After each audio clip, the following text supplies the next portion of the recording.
Okay, so this is Professor Allison Liu with Carolina University, and this is Lecture I, which is about nutritional issues. It's in our last lifespan nutrition lecture. So this is exciting. We're going to apply some of this information about dietary choices to what we've learned about the human lifespan.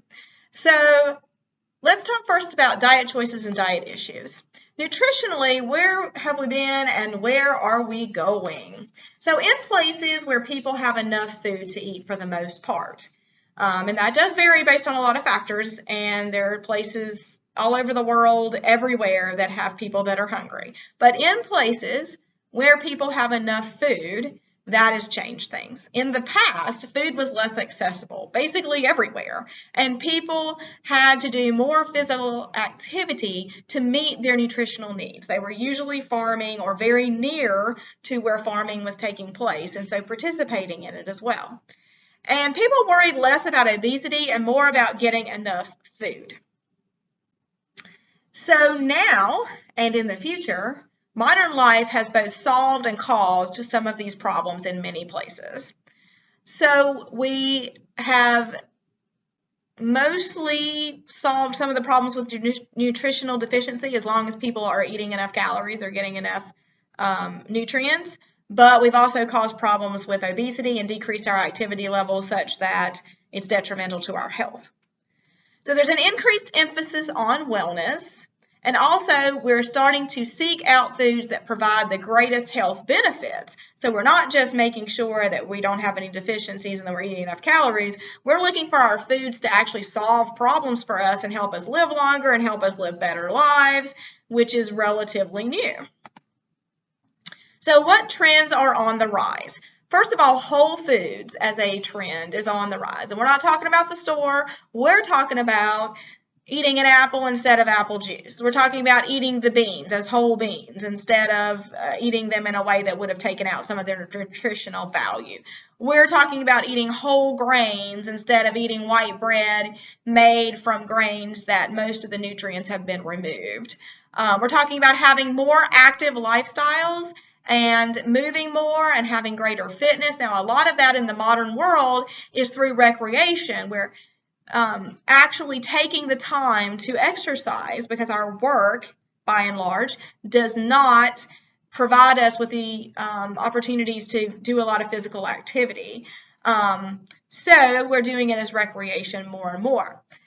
We're also encouraging a healthy weight. Now, we've had limited success with that. We have a lot of people that are overweight or obese, and we have people that are underweight, neither of which is healthy, but we're encouraging a healthy weight. That's where our trends are.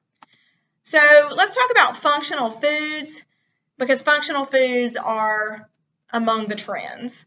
We're more interested in functional foods. So those are foods that not only meet nutritional requirements, but also fight illness and aging. The example here is a ginseng energy drink. The ginseng in the energy drink is supposed to help our brain. So it's beyond just making sure we get enough calories and micronutrients, and it's beyond that. We're going to fight illness and aging with these foods, or so we hope. 4 types of functional foods, according to the American Dietetic Association, or ADA, are conventional foods, modified foods, medical foods, and special dietary use foods. So let's talk about each of those. Conventional foods are whole, unmodified foods used as functional foods, like fruits, vegetables, and nuts. So we're not modifying them in any way. They're just foods that help us achieve our goals for fighting aging, living longer, living better lives. Then we have modified foods, and we do this a lot, where we're modifying a food to make it better for us in terms of helping us live better lives. So an example would be foods that are fortified to enhance their nutritional value with additional nutrients or a bioactive compound. So we put B vitamins like niacin in our bread to prevent deficiencies. We put calcium in our orange juice to try to help people get enough calcium so they'll have strong bones. We put all kinds of things in cereal, vitamins and minerals, like breakfast cereals have vitamins and minerals, and then energy drinks and the ginseng we already talked about. Then there are medical foods. So An example of a medical food might be a food intended for enteral administration, which goes directly into the stomach undigested and is being digested by the small intestine. Okay, so foods that have a special medical purpose are medical foods. Okay, they have a special medical purpose and they're given inside of care under a medical provider. Foods for a specific health problem, such as liquid formulas for people with kidney disease or liver disease, formulas-based foods given to people who are in a comatose state. They can actually provide all of their calories. If someone's in a coma and they cannot eat by mouth, which they wouldn't be able to do, they can be given food via a peg tube or some other kind of feeding tube and sustained that way. It's not perfect because we're not perfect at producing a varied diet in a formula form, but it can sustain the person's life. And so those are medical foods. Then we have the special dietary use foods. Now, you don't have to be under a doctor's care to have these foods. They're available in any grocery store. They can be found, even at convenience stores and pharmacies and all kinds of places that sell groceries. They address specific dietary needs, and they meet the nutritional needs of people with a special dietary condition. An example of this would be lactate milk, which is intended for people with lactose intolerance to help them have dairy products that have lactose, which they cannot tolerate. So they won't have the diarrhea and the cramping and the symptoms that they get when they ingest lactose, okay? So another example would be gluten-free bread. This is intended for people who have celiac disease, where they can't eat gluten, right? It gives them symptoms and problems. And they're also weight loss shakes. That is another example used for a special dietary purpose, but it's not really a medical food. Okay, and we're going to get back to some of those foods again as we go through various diets for various health conditions. So let's talk about promoting eating plans next. So there have been many attempts to help Americans eat well, and this link will take you to an article about the evolution of dietary guidelines for Americans, because over time they have changed. That's what the article is about. How did the dietary guidelines change over time? So over time, there has been research initiatives, health campaigns that were intended for the public, regulatory changes where the government made changes to what could and could not be done or what should be done, like with the food label, they regulated what needed to be on food labels. Recommendations like the food guide pyramid and on and on. So this has all been happening over much time, many decades. So we had the food groups in the past. We've had the food guide pyramid, and now we have the My Plate. This is an example of the food guide pyramid, which was popular for a while, and it was the recommendation, the visual associated with the recommendations for what people eat, okay? And this is what it looked like. You can see it emphasized bread, cereal, rice, pasta, that very bottom, the base of the pyramid. And then you went up from there. So here's some examples of previous visual guides to the recommendations being made. One of these older ones, the daily food guide, has the food groups, okay? And it encourages people to eat certain amounts in each group. The My Pyramid, which I think didn't last very long, was this one. It was kind of unclear, honestly. The My Pyramid I never felt like it really did its job. And then the food guide pyramid was a little clearer. I liked that one better. I do remember that one in my lifetime. And then here's some older ones. This one's from Canada, and it was sort of the food group idea too. And then this one is a wheel. So this gives you an idea of how people have been told what to eat in visual ways and with words over time. So the My Plate we've already talked about in this class. Here are some links to the My Plate. And this is an example of how the My Plate can be applied to a school lunch. So the recommendations are always changing, honestly.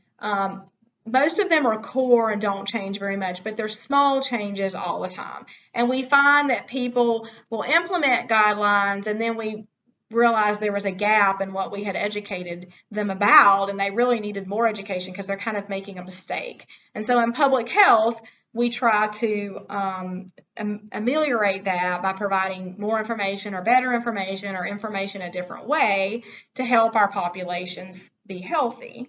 Also, the needs are always changing, okay? So if we have a population that's consuming a lot of soft drinks or something because of just the environment and what's available to them, then the needs of the population is always changing. And so we may need to provide information about how much sugar is in those soft drinks, and that the sugar recommendations are actually pretty low, and having all those regular soft drinks that have all that sugar is really detrimental to health. And so it depends on the population as well. So we're going to talk about some specialty diets, and there have been public health campaigns about some of these. Specialty diets usually have pros and cons. They can sometimes have real dangers as well. Some are useful for managing a specific health problem, though, and are necessary. Some become fad diets where they just are popular for a short period of time, cause some problems, maybe help a few people, and then are gone. Some are long-standing traditional diets from regions of the world that we're going to talk about, which have both healthy and unhealthy components. So let's discuss some of these specialty diets along with their merits and downsides. And you'll hear some that you've either tried or you've heard of other people trying. Always keep in mind balance, though, as we're discussing this, because in nutrition, balance is really, really important. The dangers that we run into are usually based on extremes. People are completely eliminating a whole food group, or people are taking in huge amounts of supplements, or people are restricting their diet in a way that is unnecessary, things like that. All right, so let's talk about the DASH diet, an evidence-based eating plan that can reduce high blood pressure. That's what the DASH diet is. Much of this diet involves reducing sodium intake. That's the basis of it. The DASH tips to lower sodium include using spices instead of salt to add flavor, reading sodium content on processed or canned food labels, and choosing lower sodium options, because there are lower sodium options in many cases. Removing some sodium from canned foods such as beans by rinsing the product before consumption. So they can actually take a can of green beans, put it in a colander, and you pour out the contents and put it in a colander and rinse those. You can actually decrease the sodium content some. And then avoiding salt when cooking, so no added salt. So the DASH diet might look like doing these things. Maybe you add some Mrs. Dash, aptly named, which is an herb and spice preparation that's sold like a spice in a little bottle, and you can use that instead of salt to give the food more flavor, or just cooking with various spices to make the food still taste good but decrease the sodium. Now this is for people that need to decrease their sodium, which is the vast majority of people. There are a few people that this is not true for. They shouldn't decrease their sodium for medical reasons. But a low sodium diet is what a lot of people are being told to eat to manage their high blood pressure or to put them at lower risk of coronary artery disease because they have some risk factors, and keeping their salt content down will help. Like let's say they have congestive heart failure. Well, when someone with congestive heart failure eats a lot of salt, they end up putting themselves at in greater cardiac compromise. So they wouldn't want to do that. They get too much fluid on board and then they can't breathe well. So they're often on low sodium diets. So that's the DASH diet. Its pros are it's recommended by the National Heart, Lung, and Blood Institute, the American Heart Association, and many physicians. It helps to lower blood pressure and cholesterol. It reduces the risk of heart disease and stroke. It reduces the risk of certain cancers, and it reduces the diabetes risk. The cons are there are very few negative factors to this diet. It's kind of hard to come up with cons.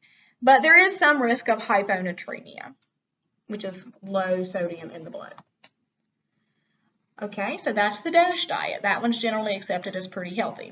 Now let's talk about the low-carb diet. The theory behind the low-carb diet is that insulin prevents the breakdown of fat by allowing sugar in in the form of blood glucose to be used for energy, okay? The proponents of this approach believe that because limiting carbohydrates generally lowers insulin levels, it would then cause the body to burn stored fat instead.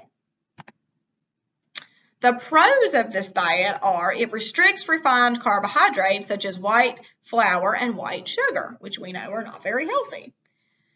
Another pro is that it may temporarily improve blood sugar or blood cholesterol levels, which would help people avoid heart disease, would help them to maybe manage some, pre-diabetes, even if they don't have true diabetes. The cons are it's not entirely evidence-based. Like, we don't know for sure that this works. And it results in a higher fat and protein consumption. And that higher fat consumption can have, an impact on your coronary artery disease risk or your stroke risk. And so the higher fat content, especially if they're unhealthy fats, can be problematic. And also, it does not meet the RDA for carbohydrates to provide glucose to the brain because your brain needs glucose to function. So these are some of the issues with the low-carb diet. Now, for a while, the low-carb diet became very, very, very popular. Almost cult-like. People were following this diet. And it probably got a little out of control. Maybe went too far. But it does have merit and has some pros. So that is the low-carb diet. What about gluten-free diet? The gluten-free diet helps people whose bodies cannot tolerate gluten, a protein found in wheat, barley, and rye. One of the most important ways to treat this condition is to avoid the problematic foods, which is not easy. They're in a lot of things. This is necessary. Read necessary again for celiac disease and gluten intolerance. However, it's not necessary when you don't have celiac disease and gluten intolerance. The pros are it reduces the symptoms of gluten intolerance such as chronic diarrhea, cramping, constipation, and bloating. It promotes healing of the small intestine in people with celiac disease, preventing malnutrition because they need their small intestine to heal. It may be beneficial for other autoimmune diseases such as Parkinson's disease, rheumatoid arthritis, and multiple sclerosis. But notice it says may. We're not really sure. The cons are there's a risk of folate, iron, thiamine, riboflavin, niacin, and vitamin B6 deficiencies.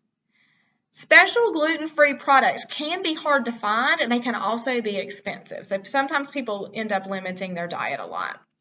And it requires constant vigilance and careful food label reading, which can be stressful since gluten is found in so many products. The Western American diet has a lot of gluten in it, so it can be very hard to do this. So those are the pros and cons of the gluten-free diet. I think for many healthcare professionals, our concern is that especially kids sometimes get put on this diet for reasons that may not be medically necessary, and it's kind of difficult for their lifestyle, and it limits their diet a lot. But this is some of the pros and cons. There are definitely people that need a gluten-free diet to be healthy, including people with celiac disease and gluten intolerance. All right, so let's talk about the macrobiotic diet. The macrobiotic diet is part of a health and wellness regimen based in Eastern philosophy. It combines certain tenets of Zen Buddhism with vegetarian diets and supports a balance of the oppositional forces of yin and yang. So the pros of this diet are it's low in saturated fat and high in fiber. It emphasizes whole foods and de-emphasizes processed foods. So we know that's healthy, that second one. Low saturated fat is also healthy. High in fiber is also healthy. And it's rich in phytoestrogens, which may reduce the risk of estrogen-related cancers. Okay? The cons are it's not entirely evidence-based. We don't know if this works. It lacks certain vitamins and minerals. Supplements are often required to make sure there's no deficiencies. It can result in a very low caloric intake, which is a good part of the concern with this diet is that people are just not getting enough calories. And Lack of energy may result in inadequate protein as well. So they may not be getting enough protein or enough calories. So that one is probably the most controversial of the ones I've mentioned so far. All right, the Mediterranean diet. Let's talk about that one. The traditional Mediterranean diet incorporates many elements of the dietary choices of people living in Greece and southern Italy.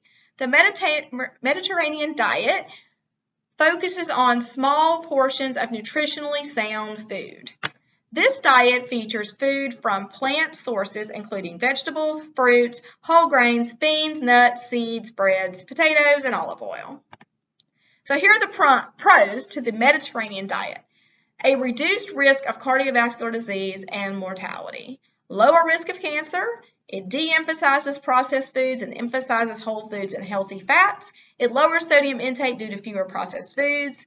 Emphasis on unsaturated fats, which we know is healthy, and leads to a lowering of cholesterol. It's highlighting fruits and vegetables and raising consumption of antioxidants, which is also good.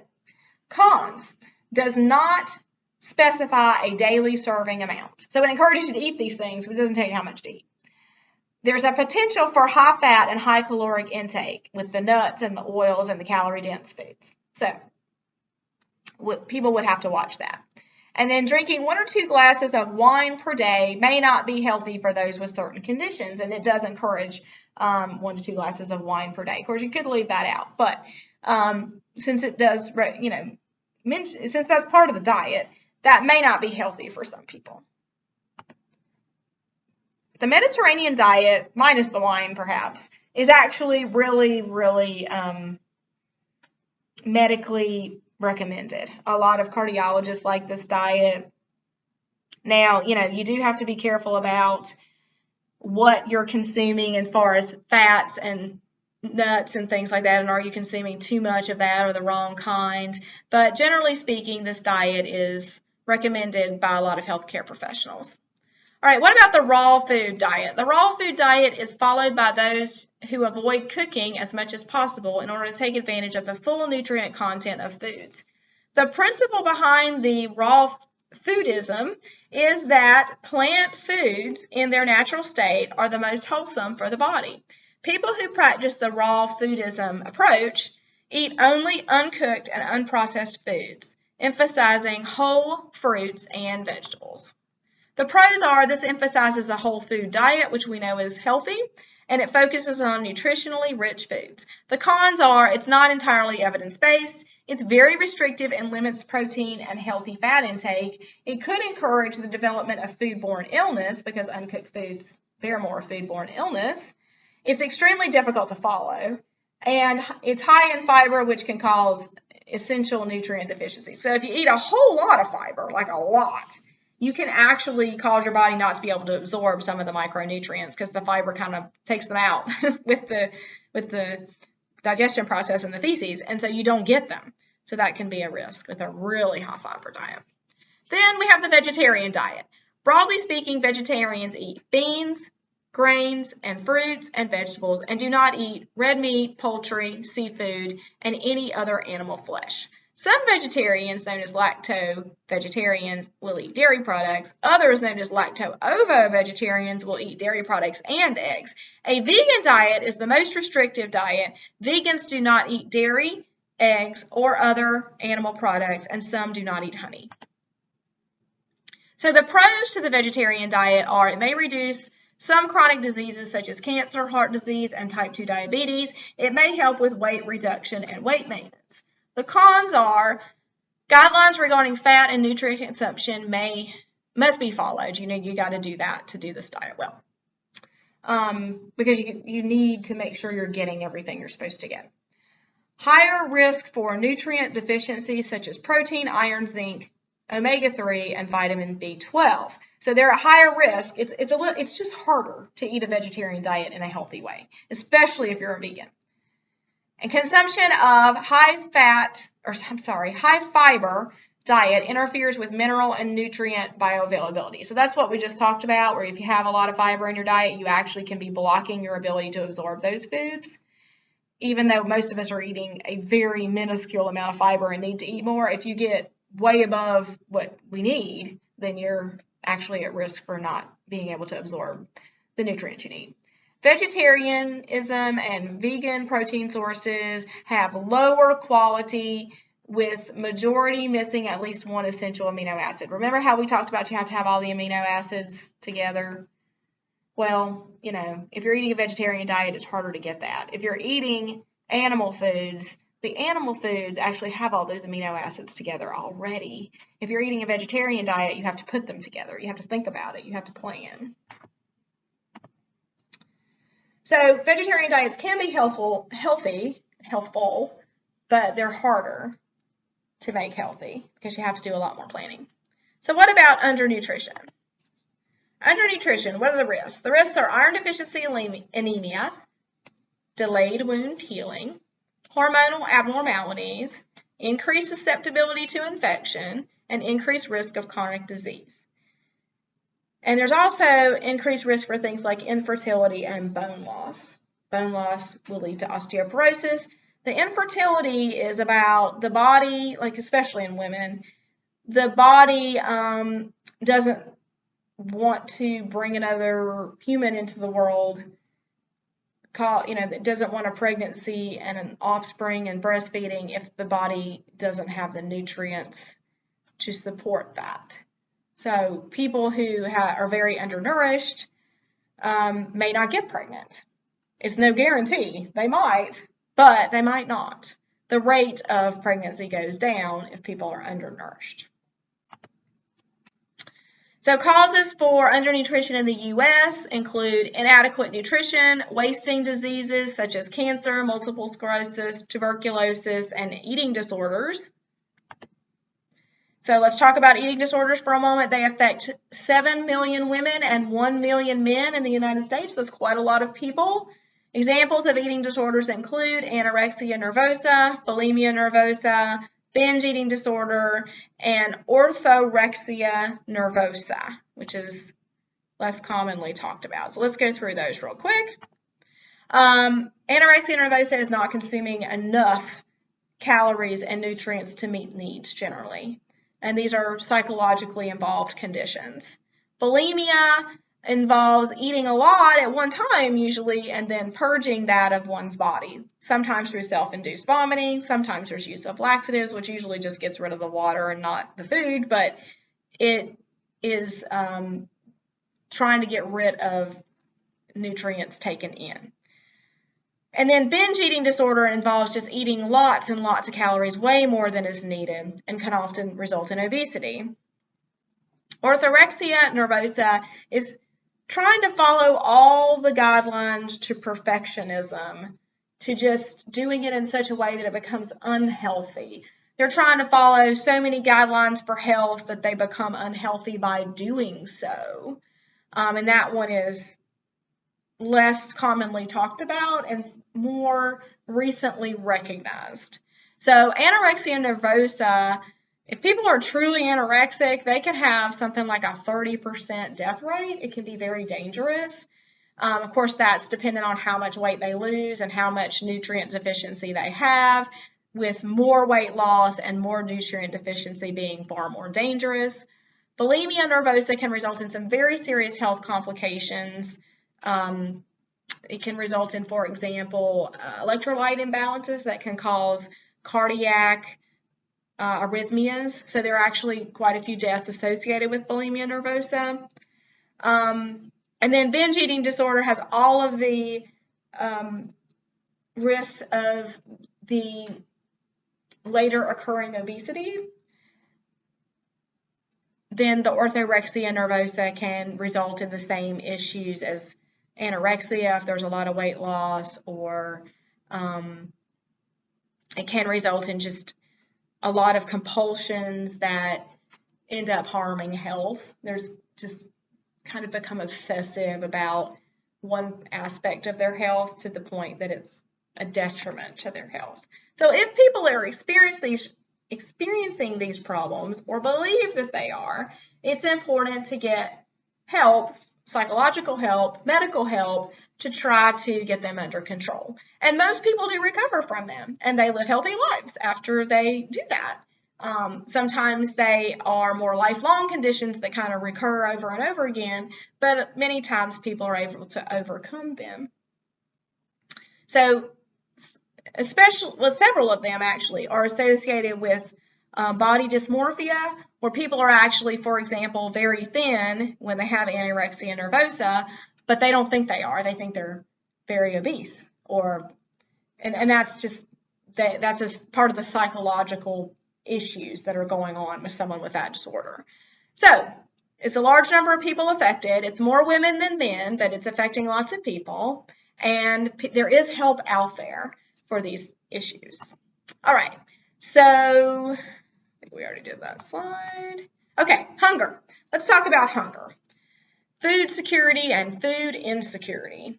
So people with food security have an adequate access to food and consume enough nutrients to achieve a healthy lifestyle.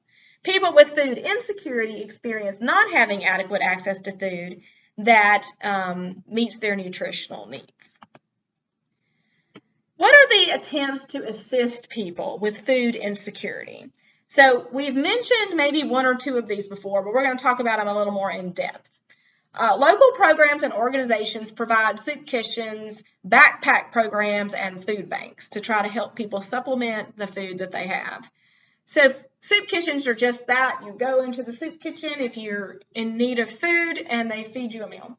Backpack programs are usually associated with schools or daycares where they're actually trying to help the students who don't have enough access to food get food, and they'll take donations or they'll take up money and they'll buy foods or put the food that's donated into the backpacks, especially on Fridays, so that the kids will have food over the weekend at home.